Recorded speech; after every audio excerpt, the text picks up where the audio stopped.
La Bible déclare que la parole de Dieu est capable de nous construire. Jésus a dit, si quelqu'un me suit, ah, j'aime beaucoup cette parole, n'importe qui, instruit ou pas,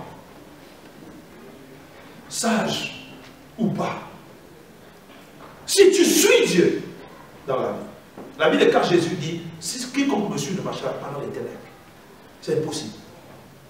Mais il aura la lumière de la vie.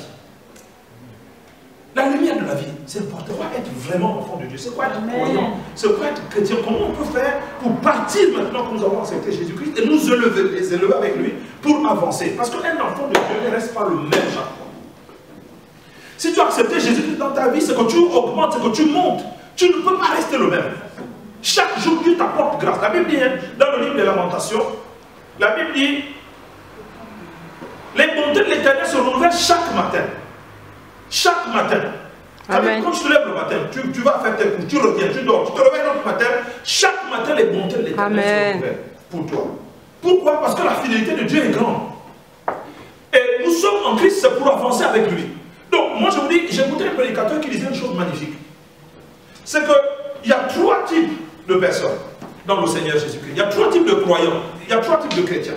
Jésus avait des amis que sont effectivement Lazare, Marthe et Marie. C'est 3 types de chrétiens. Ces 3 types de chrétiens-là, c'est que Lazare, c'était quelqu'un qui venait à Dieu juste parce qu'il avait besoin de Dieu. N'est-ce pas? Vous voyez, quand vous lisez l'histoire de Lazare, vous ne le voyez plus. Vous le voyez brièvement, jusqu'au moment où Jésus le ressuscite des morts. Ça, c'est le genre de personnes qui viennent vers Dieu pour avoir une grâce. Le problème, c'est qu'à un moment donné, quand tu viens, quand tu as une communion comme ça avec Dieu, quand tu as un rapport de cette nature avec Dieu, à un moment donné, il faut savoir que tu risques de pourrir. Amen. Comme Lazare a pourri dans son tombeau. Et c'est seulement là que le Seigneur va venir pour maintenant te ressusciter. C'est dommage, tu perds beaucoup de temps. Ça, c'est un premier type de chrétiens qui sont figurés, qui sont configurés, qui sont représentés par Lazare. Refuse d'être Lazare. Parce que quand Jésus vient vers toi, c'est toi qui décides de la place que tu lui donnes. Le deuxième type de chrétien, c'est Marthe. Marthe abandonne la présence même de Dieu pour s'activer, pour faire plaisir au Seigneur. Mais Dieu ne demande pas d'abord ton service, Dieu demande ton cœur et ta vie. Amen. Il faut que tu viennes. C'est pourquoi je dis, le potier, c'est celui qui effectivement vient s'entretenir. Le potier, c'est celui qui nous donne la forme. Notre problème, c'est de venir auprès du potier. Et c'est ça que le troisième type de chrétien qui est représenté par Marie est. Marie, c'est celle qui a compris que je laisse tout. Moi, je veux d'abord être au pied de celui-là qui m'enseigne, qui est le maître, qui est celui qui peut me donner la forme que je désire. Amen. Il faut que nous soyons des gens qui prenons au sérieux la parole de Dieu. Quand je dis au sérieux, ce n'est pas seulement pour l'écouter. Quand je dis au sérieux, ce n'est pas seulement pour la lire. Quand je dis au sérieux, c'est pour la mettre en pratique dans notre vie. Parce que si on ne la met pas en pratique dans notre vie, la Bible dit que nous trompons nous-mêmes. Et nous n'avons pas de bénéfice quand c'est comme ça. C'est-à-dire que tu peux venir à l'église toute ta vie. Mais si tu ne mets pas en pratique ce que Dieu te montre, si tu ne suis pas, Dieu t'éclaire, si tu ne suis pas l'éclairage que Dieu te donne, à un moment donné, tu vas perdre du temps et tu vas même t'ennuyer de l'église. Parce qu'en fait, tu ne reçois pas dans ta vie ce que le Saint-Esprit veut te donner. Amen. C'est pourquoi je prie Dieu que nous soyons comme Marie. Il y a des gens que je connais qui ont été effectivement dans la difficulté, mais à un moment donné, effectivement, ils ont fait confiance à Dieu. Et la grâce de Dieu a fait que même quand ils étaient dans la boue, Dieu les a aidés. Et ils sont reconstruits. Alors je lis à partir du verset 37 de Actes chapitre 2. Ce discours toucha profondément ceux qui l'avaient entendu. Ils demandèrent à Pierre et aux autres apôtres, frères, que ferons-nous donc? Pierre leur répondit, changez et que chacun de vous se fasse baptiser au nom de Jésus-Christ pour que vos péchés vous soient pardonnés. Alors vous recevrez le nom du Saint-Esprit, car la promesse est pour vous et pour vos enfants, pour ceux qui vivent dans les pays lointains, tout ce que le Seigneur Dieu fera venir à lui. Pierre continuait avec instance à leur adresser d'autres paroles pour les persuader. Il les encourageait en leur disant, recevez le salut, séparez-vous de cette génération dévoyée. Ceux qui acceptèrent les paroles de Pierre se firent baptiser et ce jour-là, environ 3000 personnes furent ajoutées au nombre des croyants. Dès lors, ils s'attachaient à écouter assidûment. Alléluia. L'enseignement des apôtres et à vivre en communion les uns avec les autres, à rompre le pain et à prier ensemble. Tout le monde était très impressionné car les apôtres accomplissaient beaucoup de prodiges et de signes miraculeux. Tous les croyants vivaient unis entre eux et partageaient tout ce qu'ils possédaient. Ils vendaient leurs propriétés et leurs biens et se répartissaient l'argent en tous selon les besoins de chacun. Verset 46, tous les jours d'un commun accord, ils se retrouvaient dans le cours du temple, ils rompaient le pain dans les maisons et prenaient leur repas dans la joie, avec simplicité de cœur. Ils louaient Dieu et le peuple tout entier leur était favorable. Le Seigneur ajoutait chaque jour à leur communauté ceux qui étaient sauvés. Maintenant, voilà des gens qui ont accepté Jésus. Tu as accepté Jésus. La Bible déclare que leur cœur a été profondément touché par le Seigneur. L'apôtre leur a parlé. Comme à vous et à moi, un jour quelqu'un nous a parlé, un jour le Seigneur nous a parlé. La Bible déclare qu'ils ont entendu la parole de Dieu. Et la parole de Dieu, la Bible dit qu'elle est capable de mettre une séparation entre l'esprit et l'âme, entre les jointures et les moines. La parole de Dieu a la puissance pour juger les pensées et les sentiments du cœur. La parole de Dieu est capable de construire quelqu'un qui n'avait pas de sagesse, mais qui l'écoute, il a la clarté de la vie, il a la lumière de la vie, et il sait maintenant comment marcher. Vous avez des personnes qui ont un certain âge dans la vie, mais ils se comportent comme des enfants. Comment on peut expliquer ça? Vous avez des personnes qui ont des grands diplômes dans la vie, mais parce qu'ils n'ont pas la sagesse et la lumière de Dieu, quand vous voyez les actes qu'ils posent dans la vie, vous êtes étonnés.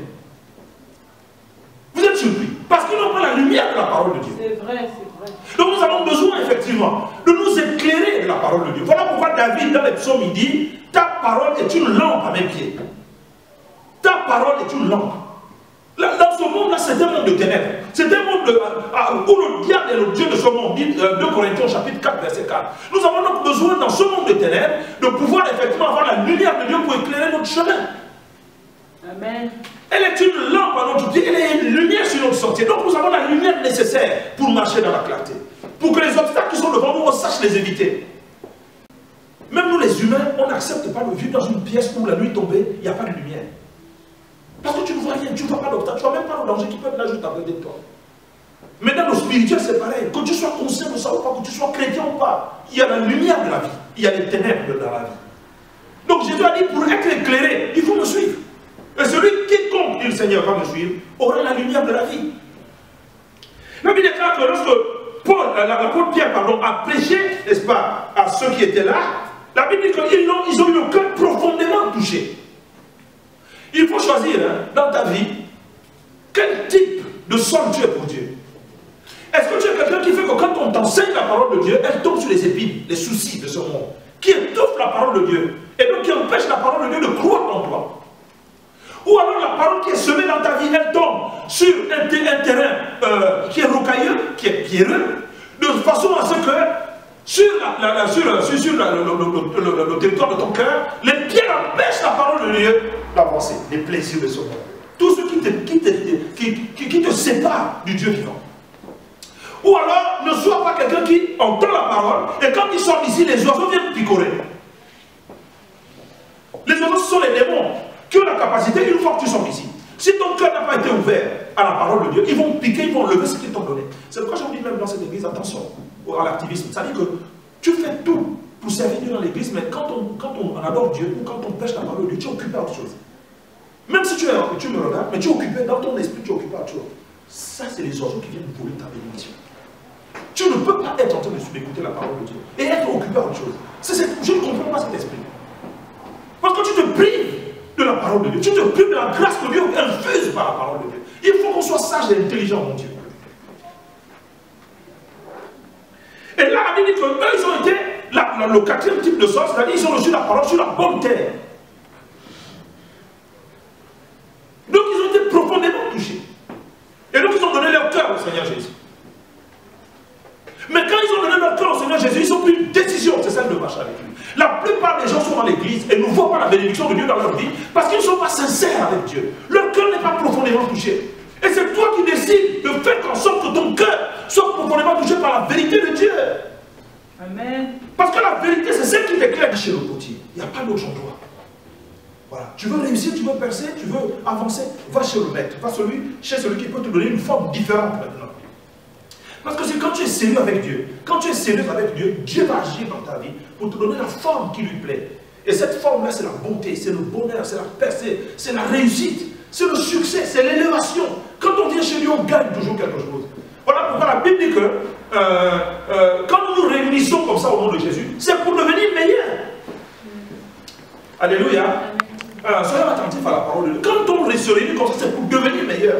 Et le potier a les moyens de nous rendre meilleurs. Tu peux bâtir toute ta vie, tes entreprises, ton business et ta réussite dans la vie parce que tu t'appuies sur Dieu. Amen. Et la Bible déclare que Josué a réussi sa vie. Pourquoi? Parce que Dieu lui a donné une clé, un secret. Il a dit cette parole, prends-la au sérieux. Médite-la, répète-la, murmure-la, bosse-la, retiens-la. Vous savez, dans l'Ancien Testament, il y avait même, on écrivait même parfois, n'est-ce pas, la parole de Dieu, la loi, sur les vêtements, sur les linteaux, sur les portes. Et donc la Bible dit qu'ils eurent le cœur donc profondément touché par la parole des apôtres et par la parole de Pierre. Et quand la vie de Dieu vient en toi, forcément tu as une réaction. Qu'est-ce qu'on va faire, Seigneur? Seigneur, qu'est-ce que je peux faire de ma vie? Qu'est-ce que je peux faire dans le monde? J'en suis aujourd'hui. J'ai entendu ta parole, elle m'a éclairé. J'ai vu que j'étais dans l'erreur. J'ai vu que j'étais à côté. Qu'est-ce que je peux donc faire maintenant, Seigneur, pour pouvoir améliorer ma vie? La Bible est claire, ils ont dit, frère, que ferons-nous? Et Pierre a donné la réponse. Il a dit, il faut que tu changes ta vie. La première chose, ce soir, que j'aimerais vous communiquer, c'est qu'il faut que tu décides toi de changer ta vie. Le verbe est conjugué ici de telle manière que ce n'est pas Dieu qui décide de te changer. Toi, c'est toi qui décides, au contact de la parole de Dieu, que tu as entendu de changer, les aspects que Dieu te demande de changer. Qu'est-ce que être chrétien? C'est quoi être enfant de Dieu? Comment pouvons-nous profiter de la grâce de Dieu qu'il nous donne? La grâce de Dieu est là tant que tu n'auras pas pris la décision, n'est-ce pas? Tu ne peux pas avancer. Jésus a dit dans l'Apocalypse, moi je me tiens à la porte et je frappe. Si quelqu'un m'ouvre, moi je vais rentrer. Mais le Seigneur ne va pas défoncer ta porte. Il ne peut pas, il ne va pas faire ça.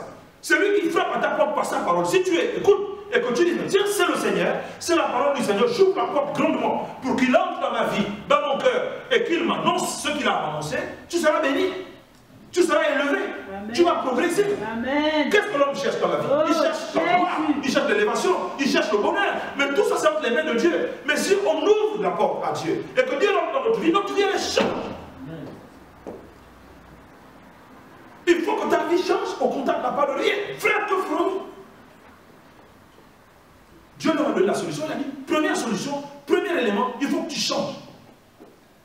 Sinon, ça ne sert à rien. C'est-à-dire que même quand tu écoutes la parole de Dieu, écoute-moi bien, même si tu écoutes la parole de Dieu, mais si tu ne prends pas au contact de cette parole-là, la décision de changer, ça ne va pas marcher. C'est toi qui décides de changer. Là, il est écrit, changez. Et que chacun de vous se fasse baptiser pour le pardon de ses péchés. La première clé, c'est le changement. Il faut que tu décides de changer. Comment être chrétien? C'est quoi être chrétien? C'est quelqu'un qui a entendu la parole de Dieu et qui décide désormais de poser des actes de transformation dans sa vie pour qu'il change de vie. Et que c'est à partir de là que tu vas changer ta vie, que le fruit de Dieu dans ta vie va commencer de germer. Oui, moi je suis à l'église depuis un moment, mais pourquoi ça ne marche pas dans ma vie? Il faut que tu prennes premièrement la décision de changer. Détourne-toi de ceux qui n'honorent pas Dieu. Détourne-toi, regarde dans ta vie. Le Saint-Esprit est clair. Qu'est-ce qui t'empêche de changer? Le Saint-Esprit te dit, regarde, là il y a une situation à tel endroit, il y a un problème à tel autre endroit, il y a une difficulté à tel endroit. Mais tu dis au Seigneur, mais qu'est-ce que je peux faire? Dieu te dit, change. Transforme, réponds-toi, détourne-toi. Tu allais dans telle direction, maintenant tu vas dans telle autre, parce que Dieu te dit d'aller dans telle direction. Tu écoutes maintenant la parole de Dieu et tu en fais le principe directeur de ta vie. Le principe directeur de ta vie. Il y en a qui trouvent des arrangements avec la parole de Dieu. À partir d'aujourd'hui, tu prends la décision de ne pas trouver des arrangements avec la parole de Dieu. Tu ne trouves pas des arrangements avec la parole de Dieu. Parce que tu ne sais pas Dieu que tu trompes, tu te trompes toi-même. La Bible dit, changer. Une fois que tu as changé, deuxièmement que chacun, n'est-ce pas, se fasse baptiser au nom de Jésus-Christ pour que ses péchés vous soient pardonnés. Le baptême de l'eau, comme je disais déjà, le baptême de l'eau, c'est un signe que tu poses dans cette existence. Pour dire au monde spirituel que maintenant j'ai décidé de changer de vie, je me suis repenti. Et maintenant je marche en nouveauté de vie. Toute chose est devenue nouvelle dans ma vie. Je décide, c'est moi qui prends la décision de marcher avec Dieu. Comment devenir chrétien? Qu'est-ce que devenir chrétien? C'est prendre un engagement de dire, moi maintenant, je reçois le Sauveur et le Seigneur de ma vie et je veux avancer avec lui sur la base de sa parole. Et toute ma vie, je veux la bâtir et l'établir sur la parole de Dieu. Amen. Et donc le baptême d'eau, c'est le signe que tu donnes. La Bible déclare, c'est l'engagement d'une conscience, d'une bonne conscience devant Dieu. C'est-à-dire que tu t'engages lucidement. Tu es éclairé, c'est-à-dire que ce n'est pas quelqu'un qui t'oblige à le faire. C'est toi qui prends la décision de dire, je change, je ne veux plus vivre comme je vivais avant. Je veux consacrer toute ma vie à ce Dieu que j'aime. C'est ça le symbole du baptême. Quand on te plonge, ça veut dire que tu es mort avec Jésus-Christ dans l'eau. Quand on te plonge dans l'eau, on t'immerge. Ça veut dire que tu es mort avec Jésus-Christ à cette vie, à la vie de ce monde, au péché, au diable, à tout ce qui n'est pas Dieu, tu es mort. Amen. Et quand on te relève, on te sort de l'eau, ça veut dire que maintenant, tu es ressuscité avec Jésus-Christ. Pour faire quoi? Pour marcher dans une vie nouvelle. Amen. C'est pour marcher dans une vie nouvelle. Tu t'engages lucidement, tu t'engages héroïquement, tu t'engages volontairement, tu t'engages joyeusement, tu t'engages énergiquement. On dit, moi je veux marcher avec le Dieu vivant. Alléluia. Ça c'est la vie de Dieu. C'est ça le début de la vie chrétienne. Ce sont les fondements, les fondamentaux de la vie que Dieu donne. Alléluia. Dieu donne cette vie-là. Amen. Elle commence là. Tu entends la parole, elle touche ton cœur, et tu prends la décision de changer, et tu prends le baptême d'eau, on te plonge, ça veut dire que tu es mort avec Jésus, et on te relève, tu es ressuscité avec Jésus. Il y en a qui ont besoin du baptême ici. Amen, amen. Amen. Donc ce sont les signes qui montrent que quelqu'un s'est converti et qui a donné sa vie au Seigneur. Alors, à partir de là, le Seigneur, effectivement, veut t'amener encore plus loin, te donner, répandre son esprit sur toi. Parce que l'Esprit de Dieu va te nourrir. C'est lui qui va te gouverner maintenant. Vous savez, dans l'Ancienne Alliance, c'était Dieu le Père qui gouvernait le peuple. N'est-ce pas? Et quand Jésus est venu, il est venu donner le salut et la vie à ceux qui croient en lui. Et il a mis le cas qu'il est monté au ciel. Et il règne à la droite de Dieu. Maintenant, il a envoyé le Saint-Esprit sur nous pour nous gouverner jusqu'à la fin de l'histoire humaine. Donc, celui qui est un chrétien qui se convertit, il doit recevoir le Saint-Esprit en lui. Amen. La Bible dit que la promesse est pour vous. Parce que c'est le Saint-Esprit, n'est-ce pas, qui va t'enseigner ce que Jésus a dit. C'est le Saint-Esprit qui te garde. C'est le Saint-Esprit qui est ton avocat. C'est le Saint-Esprit qui t'éclaire maintenant. C'est le Saint-Esprit qui te montre même où est le danger. C'est le Saint-Esprit qui te conduit, qui t'édifie, qui t'élève. C'est Dieu le Père en toi. La Bible dit que Dieu est esprit. N'est-ce pas? Dieu est esprit. Le Saint-Esprit vient en nous. N'est-ce pas? Et donc la vie de Dieu en nous est infusée par la présence du Saint-Esprit. Amen. Donc le troisième élément, le premier est de changer, le deuxième est de recevoir le baptême d'eau pour la repentance des péchés et l'engagement d'une bonne conscience auprès de Dieu. Et le troisième, c'est de recevoir absolument le Saint-Esprit pour te développer dans les choses de Dieu, pour prier en esprit, n'est-ce pas? Pour avoir la vie divine en toi agissante. Donc il ne faut pas se priver de recevoir l'Esprit de Dieu en soi. Il ne faut pas se priver de développer, n'est-ce pas? Quand l'Esprit de Dieu est en toi, il développe même des fruits. Il développe le fruit de l'Esprit de Dieu.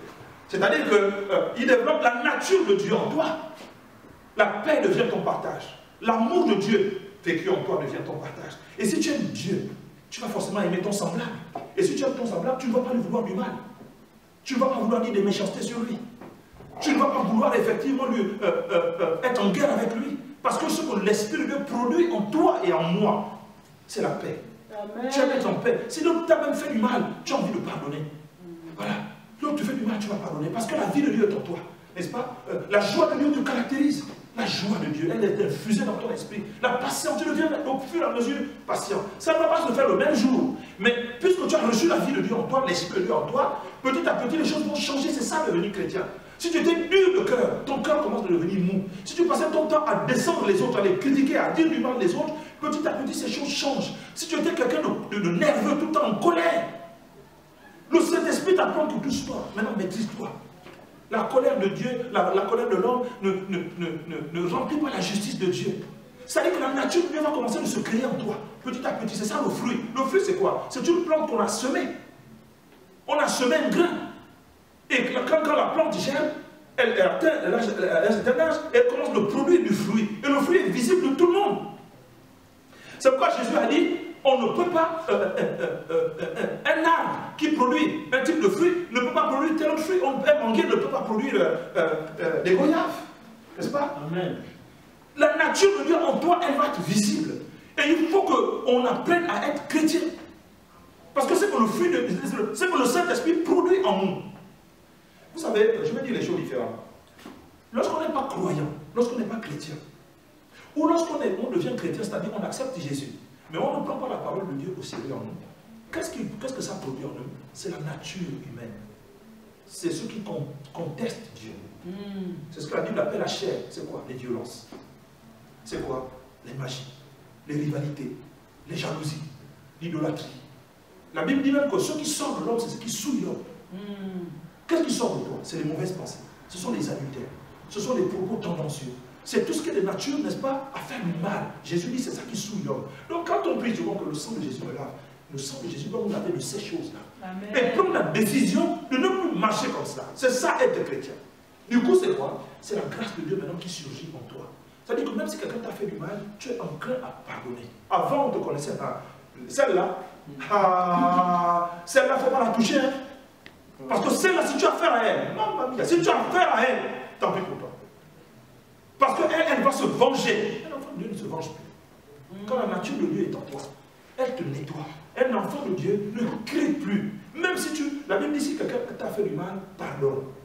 C'est ça l'enfant de Dieu. La Bible dit, il faut que nous, on devienne des fils de Dieu. Tu commences enfant, quand tu es né, et tu grandis. Et le fils de Dieu, la Bible dit que notre Dieu est comment? Il répand son soleil sur les bons et sur les justes. Et pourtant, Dieu ne dit pas que mon ceux-là, comme ils sont athées, ils ne m'aiment pas, je ne lève pas mon soleil sur eux. Dieu ne dit pas ça. Comme ces gens-là m'insultent matin et soir, ils ne craignent pas, je refuse de bénir, de faire pleuvoir sur eux. Non, la nature de Dieu, c'est de faire pleuvoir sur les bons comme sur les méchants. C'est de lever son soleil sur les justes comme sur les injustes. Et Dieu nous dit que toi et moi, qui l'avons accepté, qui avons cru en lui, on doit maintenant avoir nous. Si tu n'étais pas capable de pardonner hier, tu dois être capable de pardonner aujourd'hui. Le Saint-Esprit, ce n'est pas seulement pour parler en langue. Ce n'est pas seulement pour prophétiser. Le Saint-Esprit, ce n'est pas seulement pour démontrer les dons spirituels. Ça, ce sont des dons. Et la Bible dit, ça va finir. Hein. Quand toute chose sera parfaite, les dons vont s'arrêter. Donc, par contre, la nature de Dieu en nous, la Bible dit quelque part, dans le livre de Pierre, qu'il faut que nous devenions participants de la nature divine. La Bible dit, ne vous y trompez pas, ne vous illusionnez pas. Être chrétien, c'est avoir la nature de Dieu en nous. Et on fait comment? Le lait de la parole de Dieu que nous consommons régulièrement nous aide à comprendre quel est le plan de Dieu, à connaître les voies de Dieu. Voilà pourquoi je vous dis, lisez la Bible. Lisez tout le temps la Bible. Lisez, lisez. Vous commencez à Matthieu, vous finissez à Apocalypse. Vous recommencez à Genèse, vous partez à Apocalypse. Et prenez conscience de la volonté de Dieu. Qu'est-ce que Dieu il veut? Ne laissez pas simplement le pasteur vous le dire. Vous-même ayez la curiosité de prendre la Sainte Bible et découvrir le plan de Dieu là-dedans. Parce que mon ami, tu peux servir Dieu à l'église. Tu peux faire beaucoup de choses pour plaire à Dieu. Mais la première chose qui fait plaisir à Dieu, c'est de pouvoir lui ressembler. Et ça, c'est le Saint-Esprit en toi, en moi, qui produit ce fruit-là. Ça veut dire qu'au bout d'un moment donné, parce que tu es chrétien, il faut qu'on se rende compte que mais vous ne voyez pas que telle personne a changé. Mais vous ne voyez pas que telle personne, il y a quelque chose qui a changé en lui. Parce que c'est le fruit du Saint-Esprit, c'est le Saint-Esprit de Dieu qui crée cette nature-là. Alors il faut qu'on la développe. Amen. Il faut qu'on la développe. Il faut qu'on la... Moi j'entends certains chrétiens, s'il me fait ceci, s'il me fait cela, il saura que je suis la fille de mon père. Mais ton père n'est pas chrétien. Comment il va savoir que tu es la fille de ton père? Ton père, c'est vraiment le Père céleste, qui veut que sa nature soit en nous. Beaucoup de gens ont des problèmes, même dans les foyers, dans les maisons, dans leurs entreprises, parce qu'ils ne mettent pas la parole de Dieu simplement en pratique. On discute la plupart du temps, surtout nous les chrétiens en Occident, on aime beaucoup discuter des Saintes Écritures. Oui, Dieu a dit ça, oui, mais, il n'y a pas de mais. Dieu te dit ne fais plus ça, ne fais plus ça. Dieu te dit fais ça, fais ça. Et quand tu as des difficultés avec ça, prie Dieu pour que ça change dans ta vie. Prie Dieu. Prie Dieu. Parce que même moi qui te parle, j'essaye aussi de vouloir exceller. Parce que si on n'excelle pas dans les choses de Dieu, cette nature de Dieu en nous, la Bible dit que la route du ciel ne nous sera pas ouverte. Or on est là, c'est pour aller, que c'est la Bible, c'est pour qu'on s'instruise de comment le Seigneur va nous ouvrir largement, dit l'apôtre Pierre, la porte du ciel. Paul dit, moi je ne veux pas être rejeté. Paul a fait de nombreux miracles. Le don spirituel, il était excellent, mais il a dit, je ne veux pas moi-même être rejeté à la fin, après avoir enseigné aux autres. Donc il faut que, comme dit l'apôtre Pierre, il faut que le ciel, le royaume de Dieu, nous soit largement ouvert. Et pour que le royaume de Dieu nous soit largement ouvert, il faut qu'on chante.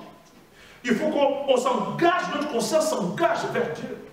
On n'est pas chrétien seulement quand on est avec les frères et les sœurs. Non. Même quand on est seul dans notre lieu de travail, dans notre maison, ou je ne sais pas où, il faut qu'on reste en règle avec Dieu. C'est ça que Dieu désire de nous. N'est-ce pas? Il faut que le Saint-Esprit nous aide à nous développer dans le Seigneur. La Bible déclare que ces gens-là, ils persistaient, n'est-ce pas, à venir écouter les enseignements du Seigneur. Les enseignements des apôtres. Il faut que toi et moi, on persiste à lire la parole de Dieu, à serrer la parole de Dieu dans notre cœur. C'est-à-dire que quand on a lu la parole de Dieu, il faut qu'on comprenne quels sont les desseins du Seigneur et on conforme notre vie exactement aux desseins de Dieu. Dans la parole de Dieu, c'est comme ça qu'on réussit. Ça, c'est une clé importante dans notre vie. Parce que certaines personnes, beaucoup de personnes, n'est-ce pas, ont changé ce que la parole de Dieu dit pour leur propre tradition. En fait, ils estiment abstraitement que Dieu c'est comme si c'est comme ça. Non, hein? Dieu c'est ce qui est écrit dans la parole. Sa parole à lui. Et la Bible dit que même les pharisiens, à un moment donné, ils ont changé la loi de Dieu pour leur propre tradition. C'est pour ça qu'ils se sont fermés la route du ciel. Méfions-nous, mes amis. L'enjeu, il est de l'éternité. L'enjeu, c'est pas seulement que Dieu nous bénisse dans cette vie, qu'on ait des grosses voitures, qu'on ait beaucoup d'argent, et qu'on montre que vous voyez, Dieu m'a béni. Oui, Dieu va le faire. Mais en plus de ça, il y a quelque chose d'immensément plus grand. Il faut que le ciel nous soit ouvert. Il va nous être ouvert comment? Sur la base du respect qu'on a eu pour la parole de Dieu, c'est-à-dire l'application, la pratique. Jésus a dit, vous êtes heureux si vous pratiquez ma parole. Donc ces gens-là, quand ils ont eu le cœur vivement touché, la Bible dit qu'ils ont reçu le salut et ils ont dit, la Bible dit, verset 41, ceux qui acceptaient les paroles de Pierre. Ça veut dire que certains refusent la parole de Dieu. C'est vrai. Et si tu refuses la parole de Dieu, tu ne vas pas loin. Tu vas tourner en rond. La Bible dit, verset 41, il dit, ceux qui acceptèrent les paroles de Pierre se firent baptiser. Donc, tu acceptes la parole de Dieu et en conséquence de cela, tu décides de changer ta vie, de la rediriger conformément aux voies de Dieu. C'est comme ça qu'on va exceller et qu'on va te bénir. Parce que si nous appliquons la parole de Dieu, Dieu va ouvrir ses grâces sur notre vie. Amen. N'est-ce pas? Ceux qui acceptèrent la parole de Pierre se sont fait baptiser et le nombre de croyants va augmenter. Verset 42, la Bible dit, dès ce moment-là, quel moment? Dès le moment où ils ont accepté la parole de Dieu. Dès l'instant où ils ont dit oui à Christ dans leur cœur, il s'est passé quoi? La Bible dit qu'ils se sont attachés à écouter. Il faut qu'on comprenne que la vie chrétienne, pour nous, c'est pas comme un moment où bon, on n'a rien à faire, on va aller écouter Dieu. Ou des choses. Non, hein? La vie chrétienne, il faut être actif. Avec tout son cœur, avec toute son âme. Être à fond dedans. Pour que Dieu soit aussi à fond avec toi. Si tu es à moitié avec toi, avec Dieu, Dieu sera à moitié avec toi. Si tu es engagé profondément avec Dieu, Dieu sera engagé profondément avec toi. Si tu évites Dieu, Dieu va t'éviter. La Bible dit, approche-toi de Dieu. Et Dieu va s'approcher de toi. Approche-toi de Dieu. Donne ta vie, voue ta vie, consacre-la pleinement à Dieu. Pour que Dieu vienne te bénir. Donc ils se sont attachés à écouter la parole. Un chrétien, c'est celui qui s'attache à écouter la parole. Non pas seulement pour l'entendre, mais pour la mettre en pratique. La Bible dit, débarrassez-vous vous-même de toute méchanceté. Ce n'est pas Dieu qui va venir te débarrasser de ça. C'est toi qui prends la décision. Parce que tu as examiné ta vie à la lumière de la parole. Le livre de Jacques dit que la parole de Dieu est comme un miroir. Tu vois ta forme et tu décides de pouvoir changer ta vie. La Bible dit qu'ils se sont attachés à écouter assidûment. Vous comprenez ça? Ils se sont attachés à écouter assidûment les enseignements de l'apôtre Pierre. Les enseignements de l'homme de Dieu. Les enseignements que Dieu donne. Parce que c'est eux qui nous éclairent. C'est eux qui changent notre vie, qui nous transforment et qui nous montrent la route. Le B.A.B.A. de la vie chrétienne, c'est de s'attacher. Parce que tu as déjà reçu Christ en toi. Attache-toi à l'enseignement de la parole de Dieu. Écoute la parole de Dieu et mets-la en pratique. Première chose.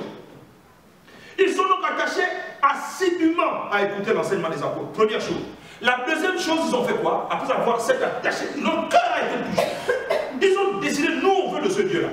Ils se sont donc attachés assidûment à cette parole. Et la Bible déclare qu'ils suivaient strictement les enseignements que les apôtres leur donnaient. La deuxième clé, ils étaient en communion. Ils se sont mis en communion avec les autres frères. Tu ne peux pas être un chrétien à part. Moi je vais à l'église si je veux, je suis avec les autres si je veux. Oh non, non, moi je vais sur mon culte sur internet. Non, hein. Il faut t'attacher à la communauté des enfants de Dieu. Pourquoi? Parce que la Bible dit que c'est là, psaume 133. Ah, qu'il est bon et agréable pour les frères d'être ensemble. Pourquoi? Pourquoi c'est bon et agréable pour les frères d'être ensemble? Parce que c'est à cet endroit-là que l'Éternel répand sa bénédiction en abondance. C'est là que Dieu donne l'onction de la vie. L'onction. Hein, il dit c'est comme l'huile qui descend depuis la tête d'Aaron jusqu'à sa barbe et sur ses vêtements. C'est Dieu, c'est là où Dieu va te oindre. Là où il y a la présence de Dieu. C'est là où un frère, une soeur va donner un témoignage de comment Dieu est intervenu dans sa vie. Ça va susciter la foi dans ton cœur par rapport à la situation que tu es en train de traverser. Parce que la Bible dit que la foi vient de se prendre longtemps. Si quelqu'un effectivement dit comment Dieu l'a délivré d'une situation, comment Dieu l'a béni de telle autre situation, comment Dieu l'a élevé, toi dans ton cœur, moi dans le mien, ça va susciter la confiance en Dieu. Ah, si Dieu a fait ça pour le frère, si Dieu a fait ça pour la soeur, c'est qu'il peut faire ça aussi pour moi. C'est là que l'Éternel répand sa bénédiction. La bénédiction, c'est quoi? C'est le fait de bien dire. C'est-à-dire que Dieu va ouvrir sa bouche, il va bénir ta vie. Il va dire dans ta vie, même si tu es dans telle situation ou telle autre, je vais faire ceci pour toi. Je vais te garder, je vais t'élever, je vais te faire du bien. C'est là, quand les frères sont ensemble, n'est-ce pas, que l'Éternel répand sa communion. Donc il faut persévérer dans l'enseignement de la parole de Dieu. Il faut aussi persévérer à vivre en communion les uns avec les autres. Nous sommes en train maintenant là ici, avec les absents, de constituer effectivement une famille. C'est Dieu qui est en train de faire un travail au milieu de nous. Donc la communion des enfants de Dieu doit vivre au milieu de nous. Et ça, c'est le Saint-Esprit qui suscite ça. La communion de la foi, la communion de la croyance dans la parole de Dieu, la communion de la vie entre nous, la communion du soutien entre nous. Nous prions les uns pour les autres, nous nous soutenons les uns les autres. N'est-ce pas, quand un frère, une soeur a une difficulté, on est maintenant, on devient une famille, n'est-ce pas, et on se porte les uns les autres, les fardeaux les uns les autres. Si un frère, une soeur a un problème, on prie pour lui, n'est-ce pas, on va lui rendre visite, n'est-ce pas, on le soutient. Quand le frère ou la soeur a une joie, on est avec lui. C'est ça la grâce de Dieu, la communion de Dieu qui se répand lorsque l'Esprit de Dieu commence à agir au milieu de nous. Ils prenaient souvent le repas ensemble, n'est-ce pas? Ils faisaient la Sainte Seine ensemble, n'est-ce pas? La grâce de Dieu se répandait dans ces repas qui prenaient un caractère de festin avec Dieu. Les membres du peuple de Dieu étaient là. Et la Bible dit, ils priaient ensemble. Quatrième élément, ils priaient ensemble. La prière que tu peux faire chez toi est bonne. Et c'est très bien, il faut prier chez toi. Il faut prier chez toi le matin, il faut prier chez toi le midi, il faut prier chez toi le soir. Ne dis pas, Seigneur, aide-moi à venir prier. Non, mets-toi à genoux, ouvre ta bouche et prie maintenant. Ce n'est plus la peine de prier, Seigneur, donne-moi la force de prier. Non, va prier simplement. Ouvre ta bouche, parle à ton Dieu. Si tu sais parler aux hommes, c'est que tu peux parler à Dieu. Parler à Dieu, parler avec Dieu. Mais en même temps, il faut aussi prier avec les autres. La Bible déclare que c'était la prière ensemble. Il faut communier ensemble. Le terme ensemble est très important ce soir. Il faut qu'on soit ensemble parce que moi je reçois de toi, toi tu reçois de moi, moi je reçois de l'autre, l'autre reçoit de l'autre. Nous sommes la famille de Dieu. Et la prière de l'autre va bénir aussi ta vie. N'est-ce pas? La Bible dit que les amis de Job, pour qu'ils soient élargis, pour qu'ils soient bénis par Dieu, la Bible déclare que Job a dû prier pour ses amis. N'est-ce pas? Et la prière fervente du juste a une grande efficacité. Voyez, c'est quoi être chrétien? Aujourd'hui, le terme chrétien est tellement galvaudé, n'est-ce pas? Au point que parfois on ne sait plus même très bien ce que ça signifie au juste. C'est quoi être chrétien? La Bible dit Jacques au chapitre 1, le verset 21. Jacques chapitre 1, à partir du verset 21. Débat. Excusez-moi. Si tu sais acheter des très beaux vêtements, tu peux aussi acheter une belle Bible. Tu ne peux pas faire comment avec une Bible comme ça. Vous voyez, je vais me changer aussi la pierre. C'est le livre le plus précieux de notre vie. C'est important. Un verset 21. La Bible dit, débarrassez-vous donc de tout ce qui souille et de tout ce qui reste en vous de méchanceté. Pourquoi? Pour recevoir avec humilité la parole qui a été plantée dans votre cœur. Amen. Car elle a le pouvoir de sauver votre âme. Vous voyez, la parole de Dieu est simple et claire. Très simple et très claire. Est-ce que c'est Dieu qui vient faire ça? Est-ce que c'est quelqu'un d'autre qui vient faire ça pour toi ou pour moi? C'est toi-même, c'est moi qui prenons la décision de faire quoi? Premièrement, de nous débarrasser. Se débarrasser, c'est enlever ce qu'on a sur nous. Enlever. Débarrasse-toi. On identifie ce qui ne va pas et enlève. La Bible dit, débarrassez-vous vous-même de tout ce qui souille. Donc identifie dans ta vie ce qui te salit, ce qui te souille aux yeux de Dieu, ce qui n'est pas bien. Est-ce que c'est les paroles? Est-ce que c'est les pensées? Est-ce que c'est les actes? Toi-même là, dans ta conscience, là où tu m'écoutes, tu sais ce qui te souille. Alors commence d'examiner ça et dis, moi j'enlève ça de ma vie. Amen. C'est toi qui prends la décision. C'est un verbe d'action qui est ici, un verbe d'action. Débarrassez-vous. Débarrasse-toi, c'est un verbe d'action. C'est à toi d'agir. Ce n'est pas à Dieu. C'est pourquoi il faut éviter les fausses prières là. Seigneur, non, c'est toi qui l'enlèves, c'est toi qui enlèves. Tu dis aujourd'hui, parce que moi j'aime Dieu, parce que j'ai donné ma vie à Dieu, parce que j'ai cru en lui, parce que je veux changer, j'enlève ce que Dieu me dit d'enlever. Voilà. L'apôtre Jacques nous aide, il dit, débarrassez-vous donc de tout ce qui souille. Et notre propre conscience sait ce qui souille. Hein. On n'a pas besoin de venir te prêcher sur ce qui souille. Toi, là où tu es là, tu sais ce qui souille. Vous qui m'écoutez, vous savez vous-même dans votre propre conscience et votre intelligence ce qui souille votre vie. Alors, à partir d'aujourd'hui, débarrassez-vous par la puissance du Saint-Esprit de ce qui vous souille. N'est-ce pas? Et dans tout ce qui reste en vous de méchanceté. Voilà. Ça dit ce qui est mauvais en toi, tu sais ce qui est mauvais en toi. Enlève. C'est vrai. Enlève, tu sais ce qui est mauvais en toi. Enlève. Pourquoi? Parce que tu es devenu chrétien. C'est-à-dire que tu as décidé de ressembler à Jésus-Christ. Donc petit à petit, Dieu fait un travail dans ta vie pour que tu ressembles à Jésus. Donc c'est toi qui décides de débarrasser et d'enlever ce qui est mauvais. Ce qui est donc méchant dans ta vie. Pourquoi? Quand tu fais tout ça, c'est pour avoir quoi? La Bible dit, c'est pour que tu reçoives quoi? Avec humilité, la parole de Dieu qui a été plantée dans votre cœur. Oh Jésus. Parce que si tu ne fais pas ça, tu vas écouter les messages, hein.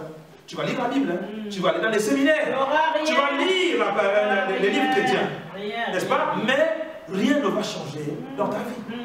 Et le résultat de ça, c'est quoi? C'est que tu vas finir par te décourager. Ah, moi, les choses de Dieu là, ça ne marche pas. Les choses de Dieu là, ça n'avance, ça ne change pas. Les choses de Dieu là, ça ne marche pas dans ma vie, ça ne produit pas de fruits. Pourquoi? Parce que toi-même, tu n'as pas fait, n'est-ce pas, le travail qu'il faut pour pouvoir te débarrasser de ce qui souille. Et pour que parce que la parole de Dieu doit trouver une place dans ta vie. La parole de Dieu doit trouver une place. Parce que même si on sème, même si on entend la parole, on sème la parole, on te lit la parole, tant que toi-même, tu n'as pas fait le travail qui débarrasse dans ton cœur et dans ta vie les mauvaises choses qui empêchent la parole de Dieu de pousser, elle ne va jamais pousser dans ta vie.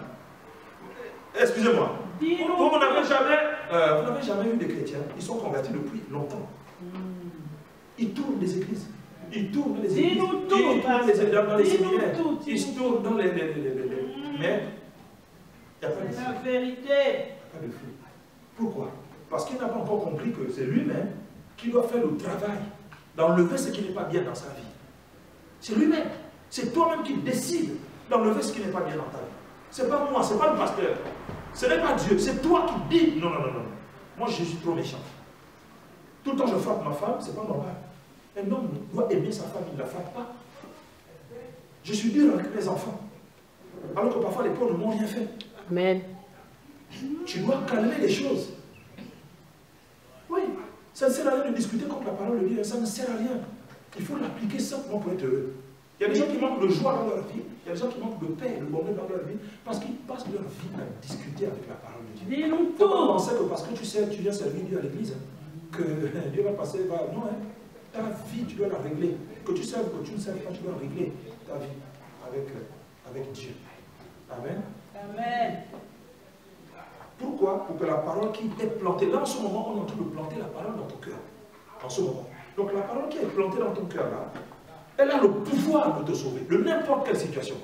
La sauver, là, ce n'est pas seulement sauver la vie, de te sauver de la vie, pour que tu aies la vie éternelle, non. Sauver de toutes les situations de ta vie. Si tu reçois la parole de Dieu avec douceur, elle est capable de te donner la lumière pour sortir d'une situation, la clarté pour sortir d'une situation. La parole peut te sauver, non seulement ton âme, mais toute ta vie, ton existence, la parole peut te sauver. Parce que tu enlèves tout ce qui combat la parole de Dieu en toi. Donc, identifie ce qui combat la parole de Dieu chez toi. Ceux qui résistent, enlève ça et plante la parole de Dieu dans ta vie pour avancer. N'est-ce pas?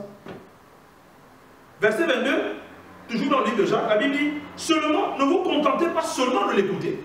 Mon Dieu, combien d'entre nous nous contentons d'écouter la parole? Il ne faut pas penser que parce que tu vas faire passer la parole de Dieu toute la nuit ou toute la journée dans ta maison, ou dans ta voiture, ou aller dans les séminaires, ou venir écouter le pasteur à l'église, que ça va changer quelque chose dans ta vie. Hein? Non, hein? C'est pas ça qui change. Mais pourquoi nous les chrétiens on aime se tromper? Ça c'est un problème. Pourquoi on aime s'illusionner? Vous savez, dans le livre d'Éphésiens, l'apôtre Paul a écrit aux chrétiens, aux Éphésiens, en leur disant, attendez, ne vous y trompez pas. Vous êtes déjà chrétiens. Mais si vous pratiquez encore l'adultère, la magie, les rivalités, vous pratiquez encore toutes ces choses-là, sachez d'ores et déjà, vous n'avez pas besoin d'attendre le jugement dernier. Parce que, à partir d'aujourd'hui, sachez que le jugement de Dieu est clair pour vous, c'est que vous ne savez pas sauver. Vous n'allez pas rentrer dans le royaume de Dieu. Ce n'est pas parce que Dieu vous refuse d'entrer dans le royaume de Dieu. C'est vous-même, par les choses que vous faites, qui vous fermez la porte du ciel. Et donc, l'apôtre Paul a dit, ne vous y trompez pas. Tu es chrétien et tu as des copines dans l'église. Tu as des maîtresses dans la vie. Et tu dis, tu es chrétien. Tu ne vas pas rentrer. L'apôtre Paul dit, tu ne vas pas rentrer. Tu es chrétien et tu sors le soir, tu sors rempli. Tu quittes ton corps, tu vas faire des choses. Tu vas boire le sang de pluie. Tu vas tuer des gens et tu reviens le matin. Et tu es à l'église et c'est même toi qui sers Dieu. C'est même toi qui prêches. C'est même toi qui chante. C'est toi qui... Dieu dit, tu ne vas pas rentrer au ciel. C'est-à-dire que tu n'as pas besoin pour cela, écoutez-moi bien mes amis, vous n'avez pas besoin pour ça d'attendre le jugement dernier. Le jugement est déjà prononcé. La Bible dit, tu es déjà permis. Pourquoi? Parce que tu fais des choses que Dieu interdit. Dieu dit, aujourd'hui, tu n'as pas besoin d'attendre le jugement dernier. Aujourd'hui, sache déjà que ton sort est scellé. Et nous allons nous tromper. On n'aime pas en fait, ah bon ça là, on ferme. Tu peux fermer aujourd'hui, mais demain on va ouvrir. La Bible dit, les livres seront ouverts. Donc il faut qu'on conforme notre vie aux exigences de la parole de Dieu. La Bible dit, au second point de Dieu, c'est qu'un homme aura semé. Il va le moissonner. C'est qu'un homme. Et dans l'église, il y a beaucoup qui viennent se cacher dans l'église, qui ne veulent pas changer leur vie en étant dans l'église pour s'ouvrir à Dieu. Pour que le Saint-Esprit qui est capable de changer ta vie, ton adultère, il peut laver. Il peut laver effectivement ta misère où tu sois en sorcellerie tous les soirs, tu vends, tu vas faire du mal aux gens. N'est-ce pas? Tu es dans la maison de Dieu, mais quand tu as un problème, tu vas chercher le sorcier, le féticheur pour aller faire la divination, le spiritisme. Et puis, quand il t'a donné les réponses là-bas, tu viens maintenant ici pour dire que tu es chrétien. Oui, tu as trompé les gens, mais pas le Dieu vivant. Alléluia. Qui te dit que non, c'est déjà quand tu fais ça, il faut savoir que ton sort est déjà scellé. Alléluia. Vous comprenez? Être chrétien, c'est ça. C'est être vrai aux yeux de Dieu et aux yeux des hommes. Être chrétien, c'est vrai. Être chrétien, ça veut dire que tu n'as pas la double parole. Tu dis une chose avec ta bouche, mais ton cœur pense totalement le contraire. L'hypocrisie. Un enfant de Dieu n'est pas comme ça. Je t'aime, c'est vraiment au fond de ton cœur, tu es en train de la maudire. Ça, c'est pas de Dieu. Et Dieu voit ton cœur. La Bible déclare que tout est mis à nu aux yeux de Dieu. Donc quand tu es comme ça, il faut prier Dieu sur ce caractère. Tu dis, un enfant de Dieu n'est pas comme ça. Maintenant, j'ai accepté Jésus en moi, ma vie doit changer. Nous avons beaucoup de problèmes parce qu'on mélange. On mélange les choses de Dieu et les choses de notre vie, du monde, de notre éducation. On t'a appris, quand on t'a éduqué, on t'a appris à mépriser les autres parce que toi tu es élevé. Mais quand tu es en Christ, la Bible dit humiliez-vous. Humiliez-vous. Le caractère chrétien doit être en nous. Quand tu n'étais pas encore chrétien, tu criais sur les gens. La moindre chose est qu'on te dit, ah! Maintenant, quand tu es chrétien, tu apprends à pardonner maintenant. Il y a une vie de Dieu, il y a la vie de Dieu. On doit voir la Bible. La Bible dit que vos œuvres soient vues des hommes, afin qu'ils glorifient votre Père qui est au ciel. Notre vie doit être le reflet, alléluia, de Dieu. Dieu en nous, les gens, la Bible dit, Dieu est esprit. Un esprit, tu ne le vois pas. Mais on va voir Dieu dans ce monde par nous, par vous, par moi. On va voir Dieu. Alléluia. Amen. On va voir Dieu. Parce que l'esprit de Dieu en toi, en moi, ça produit du fruit. L'amour, la paix, la joie, la patience, la bénignité, la fidélité, alléluia, la maîtrise de soi. Ces choses se développent en toi parce que tu es enfant de Dieu. La maîtrise de soi. Avant de compte tout foot, ce qui va sortir, c'est une parole pour maudire, pour insulter, pour mépriser. Mais maintenant, même quand tu veux faire ça, tu fermes ta bouche. Et même quand tu as fait mal, ton cœur commence à te dire non, tu ne vois pas que tu as mal fait. Tu as mal parlé à la sœur là. Est-ce que, même ce qu'elle t'a dit, c'était pas si grave que ça? Ah oui, c'est vrai, je te demande pardon. Ah sœur, excuse-moi, la dernière fois, je ne sais pas ce qui m'a pris. Je t'ai mal parlé, pardonne-moi. Et je vais faire des efforts pour ne plus recommencer. Tu peux dire, la Bible dit que quand tu es sincère comme ça avec Dieu, Dieu va changer au fur et à mesure ta vie. Le mari crie toi si tu cries. La femme crie toi si tu cries. Si maintenant tu as Christ, Seigneur, aide-moi. Aide-moi. Je prie pour lui. Je prie pour elle. La Bible dit que quand on est enfant de Dieu, même si quelqu'un nous a fait du tort, la Bible dit pardonner. Et pourtant, c'est nous qui avons raison. Tu pardonnes, c'est pas grave. Au fur et à mesure, c'est-à-dire que la nature de Dieu est appelée à grandir en nous. Parce qu'on est appelé à être à partir du niveau d'enfant pour devenir des adultes. Il faut qu'on soit des adultes, c'est pas parce que tu as passé 15 ans dans le Seigneur, c'est pas ça qui fait adulte. Adulte, c'est parce que tu vis la parole de Dieu. La Bible dit qu'avec le temps, tu deviens maître. Amen. Amen. La parole de Dieu, c'est ça. Verset 22, seulement ne vous contentez pas seulement de l'écouter, mais traduisez-la en acte. Ça, là, on n'a pas besoin d'expliquer, nous tous on comprend. Traduisez-la en acte, sans que vous vous trompiez vous-même. Parce que si tu ne mets pas ce que tu écoutes en acte, tu es en train de te tromper toi-même, dit le Seigneur. Et la Bible ajoute, en effet, si quelqu'un se contente d'écouter la parole de Dieu, sans y conformer ses actes, il ressemble à un homme qui, en s'observant dans un miroir, découvre son vrai visage. Après s'être ainsi observé, il s'en va, il oublie à quoi il ressemble. Et ça, on se trompe. La parole, c'est un miroir. Et elle te montre ta vraie nature. Tu dis, ah bon, je suis comme ça, oui, c'est vrai. Ah, la Bible est dit ça, ok. Moi, je ne savais pas. Bon, ok, Seigneur, je prie, change ma vie. Et tu changes ta vie en fonction de... Parce que ce livre-là, maintenant, dirige ta vie. Amen. Voilà. Ce livre-là, maintenant, il dirige ta vie. N'est-ce pas? Voici au contraire un homme, dit Dieu, qui scrute la loi parfaite qui donne la liberté. Il demeure fidèlement attaché à cette parole. Et au lieu de l'oublier, après l'avoir entendu, au lieu de l'oublier, après avoir entendu cette parole, il y conforme ses acts. Vous comprenez ce que Dieu veut de nous? Tu entends la parole, tu ne l'oublies pas, tu dis, ah, c'est ça que Dieu a dit, c'est ça que... Ok, moi je fais comme ça, non, je conforme mes actes. Et la Bible dit, cet homme-là, cette femme-là, ce jeune homme-là, cette jeune fille-là sera heureux dans tout ce qu'il fait. Vous entendez? Il sera heureux dans tout ce qu'il fait. Il sera heureux. Voilà. Donc, c'est ça la volonté de Dieu pour nous ce soir. C'est comment être chrétien. C'est quoi être chrétien? Comme ça, moi, quand tu viens à l'église, tu sais ce que tu fais. Quand tu dis que je marche avec Dieu, tu sais ce que tu fais. Être chrétien. L'avantage d'être chrétien. La grâce d'être chrétien. C'est quoi être chrétien? Alléluia. C'est ça, c'est se conformer aux Saintes Écritures. Pourquoi? Pour que tu marches dans la parole. Même s'il y a des difficultés, tu es heureux parce que tu marches dans la parole. Amen. Que Dieu bénisse cet éclairage, cet éclaircissement que nous avons à partir des Saintes Écritures, pour que nous soyons forts dans la vie, pour que nous prenions le dessus sur nos ennemis, pour qu'effectivement nous soyons debout et nous marchons en nouveauté de vie. Parce que si la parole de Dieu réside en toi, réside en moi, personne ne peut nous vaincre. Absolument personne. Amen. Je veux qu'on se lève et qu'on rende grâce à Dieu pour la parole. Levons-nous et disons avec conviction. Alléluia, je veux marcher maintenant avec toi, Seigneur. Je veux être un chrétien. Ça veut dire que je veux ressembler à Christ. Alléluia. Lève ta voix avec amour, lève ta voix avec autorité. Parle à ton Dieu. Ne crains rien ici, tu es dans la maison de Dieu. Parle avec Dieu, parle à Dieu. Il dit, je choisis ce soir, oh Éternel, de conformer ma vie à toi. Je conformer ma vie à ta grâce, à ta parole. Prions ensemble. Jésus est mon ami de tous les jours. Jésus est mon ami.